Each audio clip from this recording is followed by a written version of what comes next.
Professor Audrey Gadzekpo, your first comments on what you have heard so far about the treatment of Caleb and Zoe and City. Thank you very much for having me on. I think that your two guests have laid a solid foundation about why we ought to be concerned. We ought to be concerned about national security and the terrible culture of lawlessness, brutality they exhibit, and to recognize that there is an obvious crisis of impunity that the government and the Minister of National Security must address with urgency. There is no question in my mind.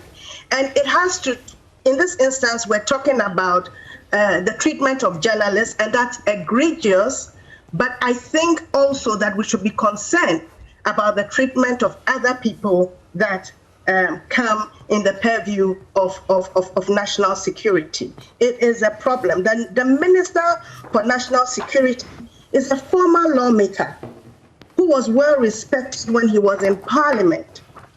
So he should be held accountable for the actions in his ministry and asked to address what seems to be a systemic problem within the ministry. Then, of course, we are going to have to hold the individuals implicated in this case accountable. The Colonel Champons that were mentioned in the videos, Azugus, etc. They must be investigated and sanctioned. The word impunity has been bandied around, but impunity will continue if those responsible are not held responsible and sanctioned clearly. I think this issue raises other issues aside from national security's behavior. It raises issues relating to journalistic duties, methods, and ethics. It raises issues relating to the deterioration safety for journalists, which we need to talk about, and you've already started talking about. And it raises issues on the role of different stakeholders, the media organizations themselves. How do they protect the safety of their journalists? When these matters happen, how do they ensure that they get justice for their journalists? The GJA itself, there were some missteps we saw with the GJA president, you know? So we need to hold them accountable. The National Media Commission. Now, the Minister for Information talked about the framework, the framework for mechanism for the safety of journalists, and it emerges out of a UN plan of action on safety of journalists and the issue of impunity and related international resolutions and protocols, which Ghana is a signatory to. We proudly hosted World Press Freedom Day in 2018 because we prided ourselves on being one of the best when it comes to press freedom in Africa. But clearly, press freedom, as I heard Kweku Baku say, and I want to reinforce, press freedom does not equate to safety of journalists. So we need to fast track this work of the committee that was inaugurated to make sure that they do work. And what are they supposed to do? They're supposed to prevent violence against journalists. They're supposed to protect journalists, and they're supposed to prosecute perpetrators. So we have to be sure that all three happen. I think that the media owners, the media houses have an obligation to make sure that when their journalists go out to work or they are properly prepared. And I'm not sure that that always happens. I know that in this case, they claim that they didn't know that Caleb was working on the story. So there are issues that are raised about journalists' safety because, you know, just watching the tapes, you will see how vulnerable Caleb is. And Caleb is a journalist who goes out and covers news and information, sometimes does investigations all the time. But you can tell his vulnerability and his naivety even in that clip. Yeah. So it calls for what are the processes in place in newsrooms to encourage courageous investigative journalism, but one that ensures that journalists are safe? You see, what investments have media organizations made in training journalists on how to probe deeply, uncover truth, verify truth, but at the same time feel safe? What are the protocols in place that says when you get a call that you're a journalist in distress, you must do A, B, C, D? And so, as Kweku Baku says, he should have been immediately debriefed, but he was made to go home for 24 hours and then came back. So there are all of these issues that have to be addressed. I think that most media houses are simply not prepared to protect their journalists properly. Okay. They just simply have not addressed it as a major issue. Right. They've assumed that Ghana is a place where journalists can be free to operate, but that is not the truth. As we said, look at the number of incidents you've just pointed to. Can you imagine how many you will uncover if you did an exhaustive research? I think that the police culture, the security culture in this country is a problem. And I know that on a certain level, they themselves are concerned about it. So you see that, the Police Command and Staff College in Winneba invites journalists. I go there sometimes on media training. The Ghana Armed Forces Command and Staff College does so as well. So anytime you go there, you can see clearly why that kind of course is needed. There's a deep distrust of our security agencies for journalists. They have not been made to understand that journalists have a particular role to play in our democracy. However uncomfortable that role is, it's in the public interest. All right. Just as their role is in the public interest. And therefore, they ought to respect that. Let me talk to Professor Kwesieni, and then we'll return to you to talk about the questions of journalistic ethics that you raise and the methods and the questions of safety. How can that be ensured? At least we can give media houses some ideas as to how to improve on that if they have something already that they are working with. There are media organizations that can invest money. I've done training for graphic reporters, for example, so I know they invest money, multimedia invest money to do some of these things. But the other places, what do they do? Professor Enin, what the journalists suffered and the media house suffered, from what you know, is this peculiar to journalists in their encounter with the national security?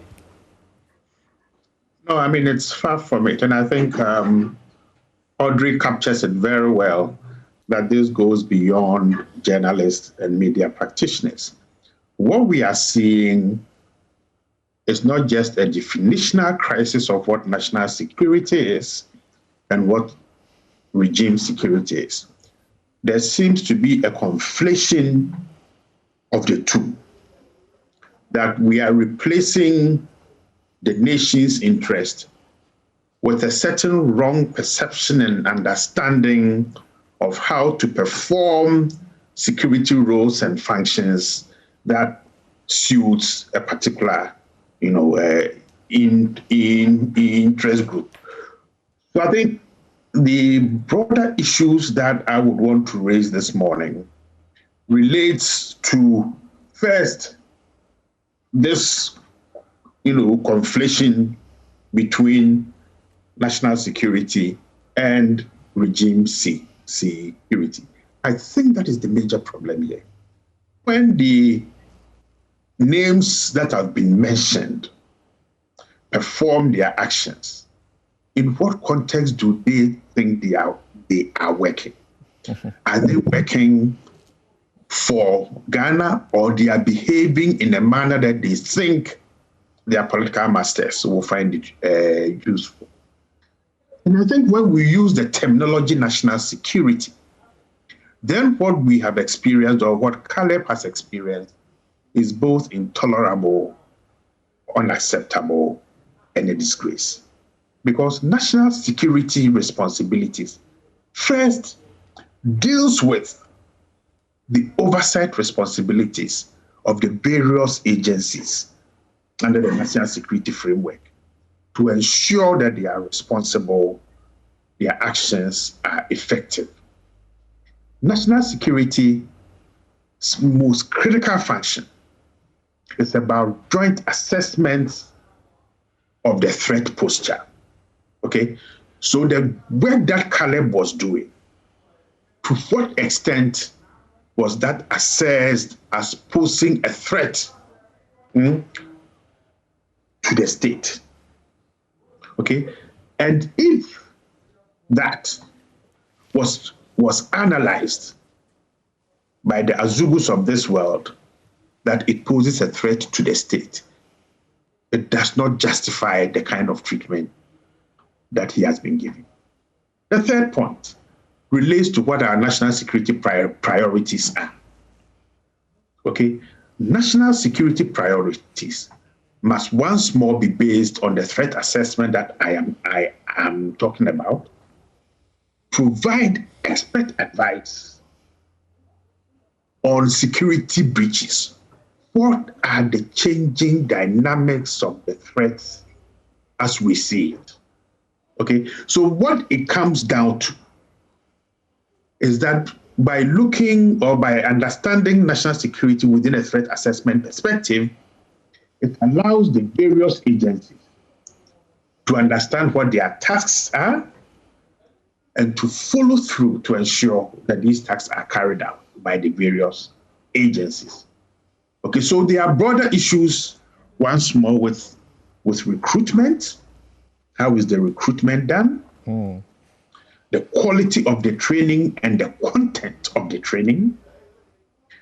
How do we perform our oversight responsibilities? Now, and by oversight, I'm talking particularly about the internal oversight, administrative procedures within the national security infrastructure as to the performance and effectiveness of their actions. But even more importantly, of Parliament's role. I have heard Honorable Agaga this morning talking about Parliament doing something, but that is probably 4 or 5 days too late, too little.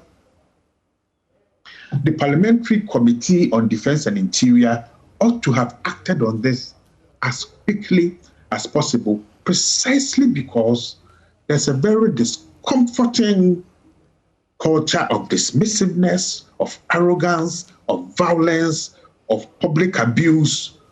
And it is not just once more to come back to Audrey's good point. This is not just about journalists. Prior to the elections, we saw somewhere in Tema the brutalization of an army officer in uniform by 4 gangsters from the so-called national security apparatus. Now, nothing has been done.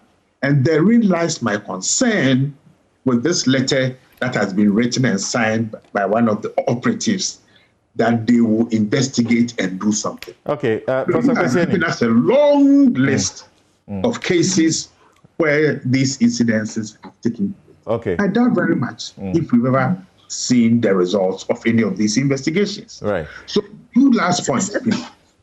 So, what comes under the designation national security?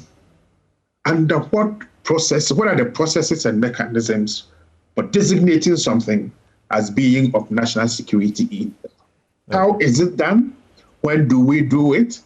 And what institutions, infrastructure, frameworks are designated or occasions are designated as of being national security interest? This case raises huge,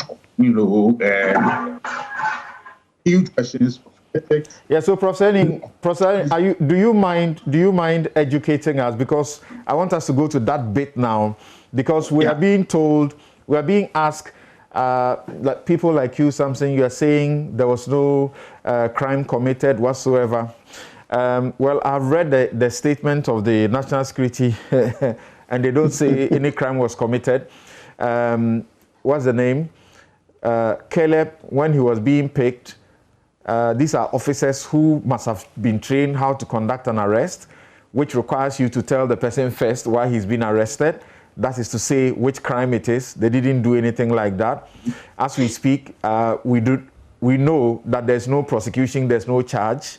But we have been asked the question, go to Pentagon and take pictures and come and tell me that in Ghana, National Security Ministry, people are free to take pictures there and not get into any trouble.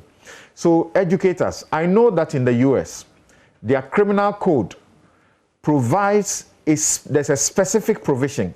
I'll read it to all of us if we are interested later, which empowers the president to so designate the places that they want to label as national security zone. And therefore, if you breach, then they will refer to that law to prosecute you. Please, do you know of any such in Ghana? Something, can I interrupt to add one more thing so that Professor Simon will? Okay. And it's telling for me as a journalist. National Security issued a press release. Right. Please read the top of that press release. It says confidential. That's right. Yet it is a press release that is supposed to go into the public domain.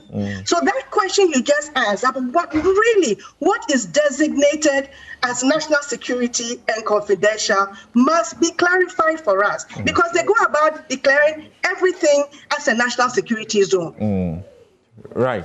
Now, Proseni, would you want to educate us? Because we are hearing stories. Well, let me very quickly respond to Audrey's very good point about the word confidential. I think in the hierarchy of classification, that could have been a slip. I think in the hierarchy of security/intelligence classification, confidential is the lowest classification, basically meaning that almost everybody can see it.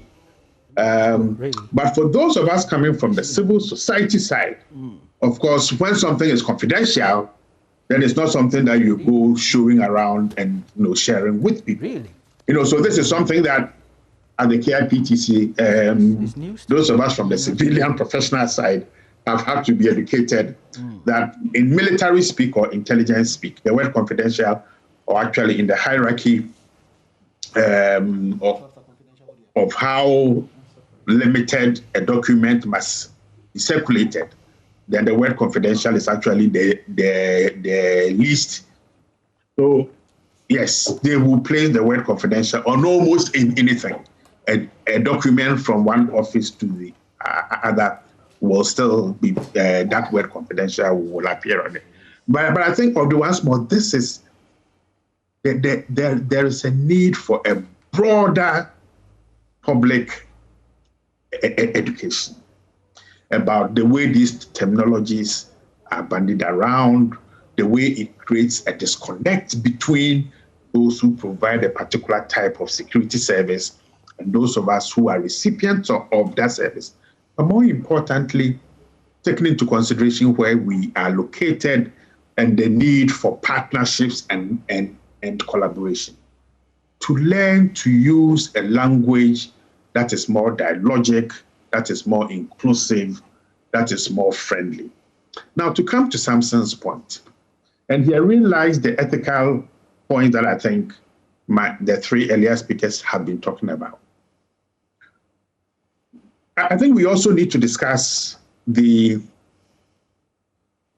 negotiating two very important points. One is the public interest in information and the state's desire to classify certain infrastructure, information, developments as not necessary or not important for the public purview.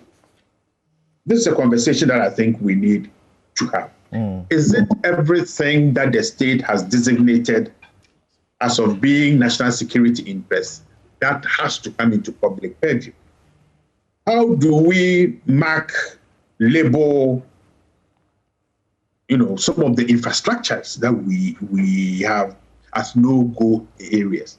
Clearly, labeled, in which the public knows about it, and for the sake of the national interest, decides that this particular type of infrastructure must not be placed within the public domain.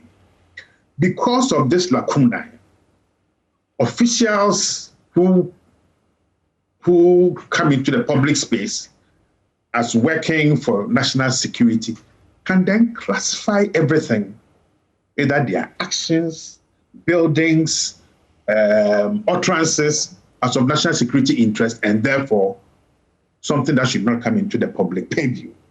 This is the conversation that we need to have.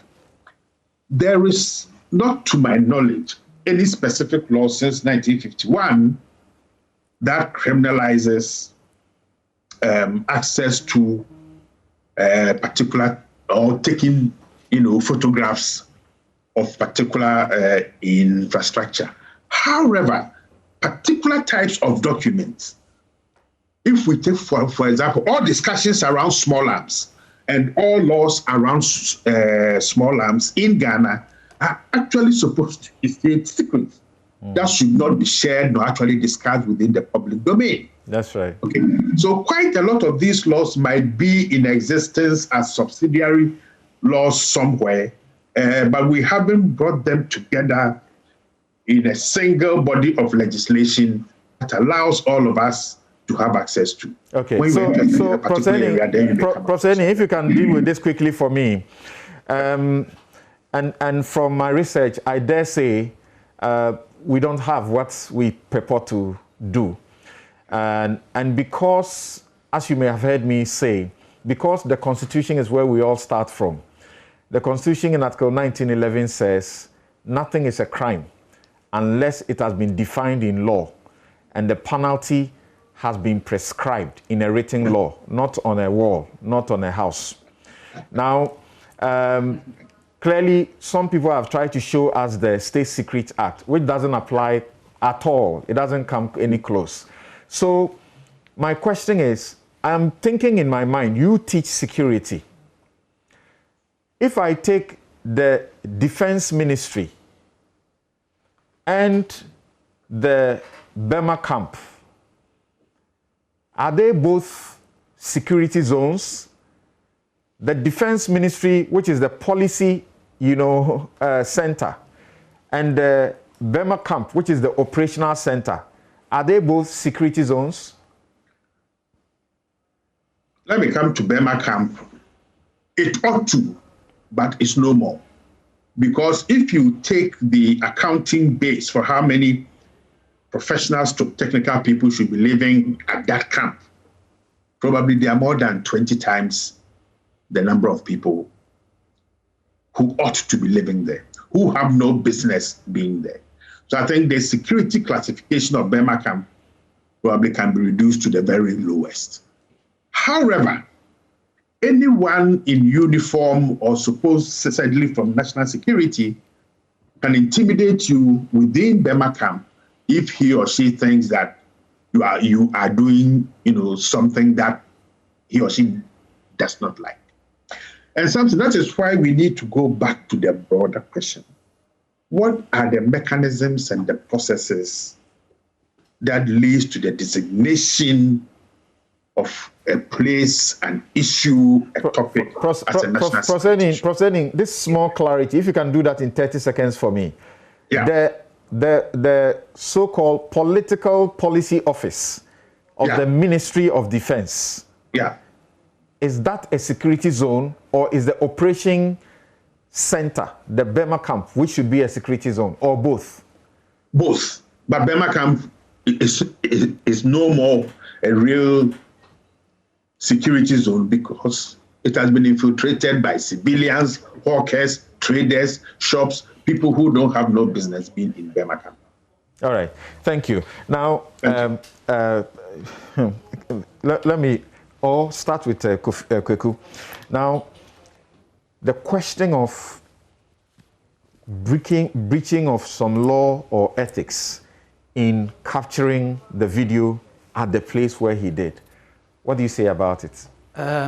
See, I was I'll refer to two documents before I proceed. This one is Print Media Guidelines, National Media Commission. I was a member of the committee that worked on this. This is somewhere 2003. I stand to be corrected if it's been reviewed. I don't know about that, and I'll be surprised that it's been reviewed and I don't know about that. When you go to section 4, it says news gathering. As a general rule, journalists must not use or publish materials obtained by subterfuge, using clandestine devices such as hidden cameras and hidden tape recorders. Such activity may, however, be justifiable in special circumstances, such as detecting and inspecting crime scenes, crime sites, or protecting public health and safety. As far as I know, this is still standing. Yep. Then you come to the GJA Code of Ethics. This is 2017. This was 2003. This is 2017. And I believe this is still operational. Section 13. It says obtains information, videos, data, photographs, and illustrations only by honest, straightforward, fair, and open means, unless otherwise tampered by public interest considerations. And don't forget, I am more or less an advocate for Tiger Eye. And I trained a nurse as the topmost investigative reporter on the Crusading Guide. Of course, now he's a shareholder. We're almost on the equal terms. And he's a great investigative journalist across the world, so recognized. His methodologies are known, open. I'll be totally dishonest if I sat here and tried in any way to take away the value of these two principles I've read, which fortunately come from the GJA and the National Media Commission. So in terms of adopting subterfuge to get information, especially if it's relative to public interest, public health, public order, crime, I'll be the last person to say, hey, why do it? I know there's a school of thought against that in this country as well as abroad. Indeed, that debate we've had on Newsfile many times, especially when the judges matter came up. And I made a point that that argument or debate is as old as investigative journalism. If you go back to the 1880s, that debate is still there. I don't know when it will end, but I vote for these two provisions. The two provisions you have just read, I have been to court and the courts have endorsed them. I hear you, but remember, you are right. I shouldn't even have forgotten that. They have endorsed them. And indeed, the conduct of the judiciary relative to the NAS judicial corruption team itself reinforced it. So a judge asked me a question. How do you expect the journalists to use straightforward means to uncover corruption? Are you kidding me? Yes, and it's been my philosophy. Because corruption happens in darkness, it's not in the open. Yes, it's been my philosophy all my life. So if on that point, I have no difficulty, no challenge. Now, the question to ask is that in this instance, what was the objective or the object of inquiry by the journalist in this case? You have to do that interrogation as well. I realized when I listened to him and others, it's supposed to be the Maslow vehicles that had been more or less at one stage, which words should I use, abandoned or rooted in national security premises for years. It became an issue. I'm actually told, I think I missed those programs. I'm told on both Joy FM and City FM, it became issues for interrogation and debate. Now, what is the present state? I wouldn't want to go into the point about a post he made. I think you recollected it and all that, and there was a banter between him and a former deputy CEO of Maslow. My own checks, and this is in the last 24, 48 hours, is that there were 350 vehicles in all. That was the subject of controversy and arguments and all that. And apparently this gentleman said his motivation was to double check if what the CEO, deputy CEO had said was true or not. And so he decided And it was part of the Fix the Country campaign in order to show that these are things we should fix in order to move forward. Well, as far as my records show, 12 of those vehicles are still parked at the National Security Council Secretariat.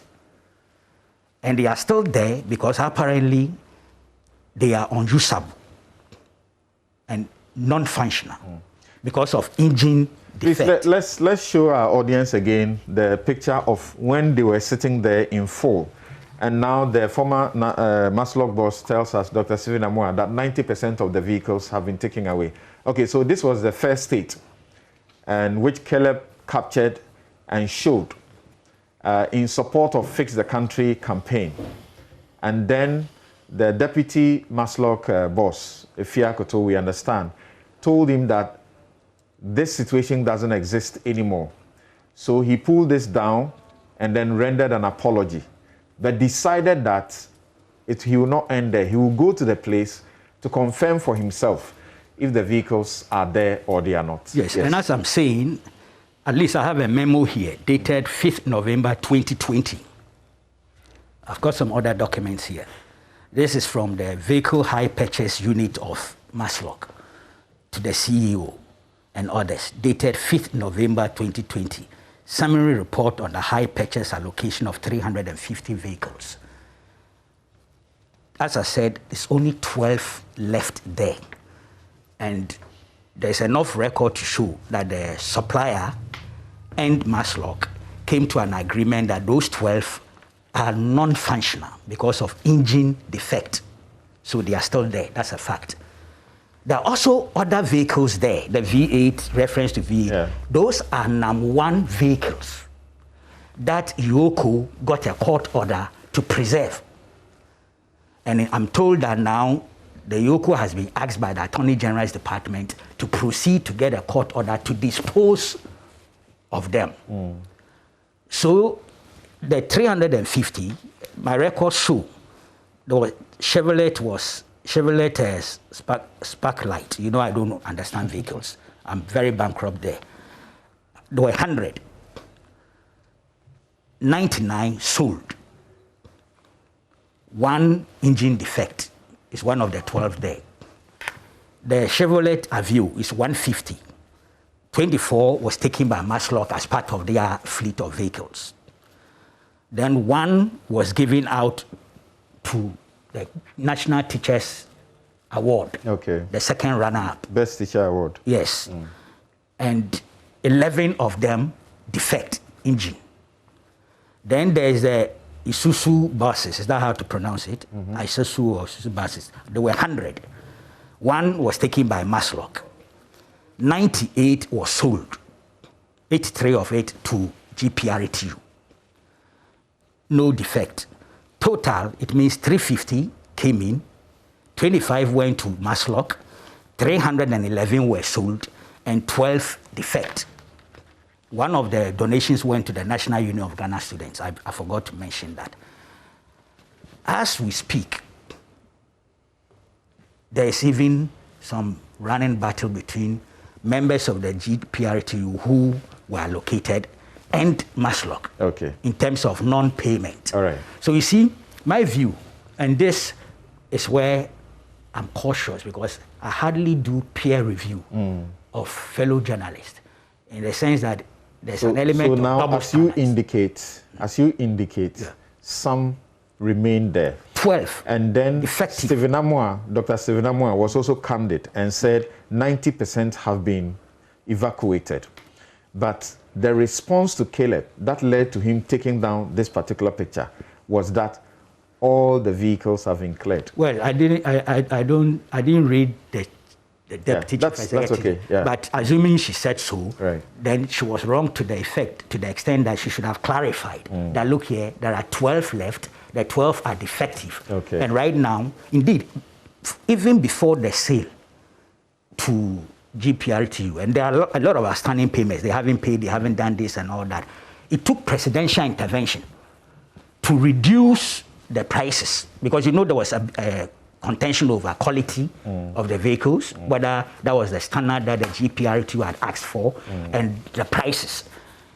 Because of the back and forth, they had to invite the president himself to use executive approval to allow them to actually buy the thing at a lower price, more than 50% reduction. And again, this memo you use speaks of these cars having been distributed or sold as at when?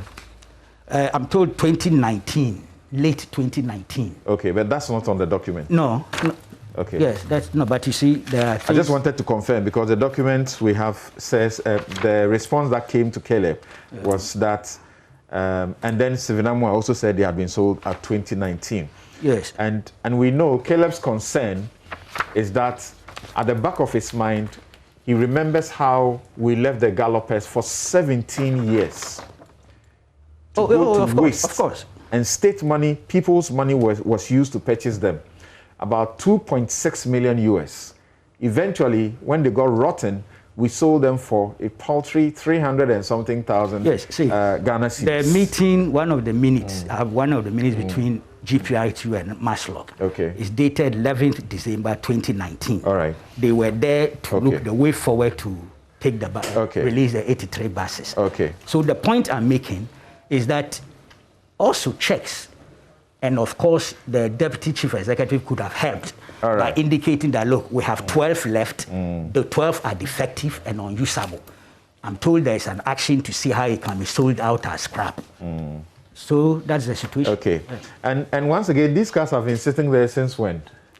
They should be they came in 2017 or 2016. They started 2016. 2016. But they came in 2017. Okay, so the politicians who have been responsible for this, the politicians who are appointed to these offices, or the political actors who are appointed to these offices, how can they justify to Ghanaians that you take our money to buy the cars in 2016 and it takes us up to 2019, but I don't think and it takes a presidential order to deal with them. Yeah. And where they were sitting, competing with weeds and subject to all the vagaries of the weather. If it were your company you were running, will you take your money, company money, buy these cars and leave them there for how many years before somebody compels you to yes, but you see, which cars did we buy? All right. Were they specific, in line with the specification? All those two are important. No, because see, you are no, wait, let me see. The vehicles were bought originally, buses. I'm not debating for GPRTU. I'm not debating. So they are using it for commercial business. I'm not debating you. Yeah. Whatever it is, my question is, who will do this to their own private company? But I think, Samson, yes. Before you come in, this show is brought to you by Bank of Africa, as strong as a group and close as a partner. MTN everywhere you go. Ashesi University, educating ethical and entrepreneurial leaders for Africa. Waylead Properties. Home is where you start from. Heaven mosquito spray and coil, pleasant on humans, tough nightmare on insects. And Napa Foods, it is tasty. DBS Industries. We truly are the Ruth experts. Robert & Sons Limited Optical Services, your comprehensive eye care services provider. We will take a quick break and return to finish up this discussion. And then in the next hour, we will go to look at Galamsey. We'll be right back.